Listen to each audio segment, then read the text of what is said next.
que respecte a l'esmena que presenta el Partit Popular, de que reclame a Costes que repare tots els desperfectes del temporal, tot això ja s'ha fet. Els serveis tècnics de l'Ajuntament de Tavernes, en el seu moment, després del temporal del mes de gener, van fer els seus informes tècnics i van presentar, seguint la tramitació administrativa corresponent,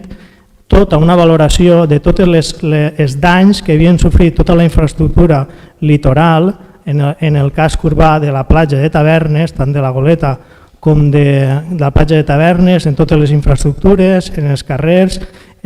també en infraestructura agrària i en sòl rústic, també en casc urbà, i es va presentar tant a la delegació del govern com a l'àrea de protecció civil. Per tant, tot el que està demanant vostè ara ja s'ha fet.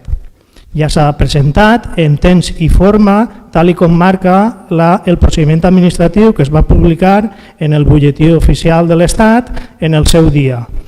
Per tant, dir que reclamem, doncs sí, tornarem a reclamar el que vostès vulguin, però que la gent sàpiga que això, en el seu moment, després del temporal, conforme van publicar la normativa vigent de l'Estat, es va fer i s'ha tramitat. Seguirem reclamant on faci falta.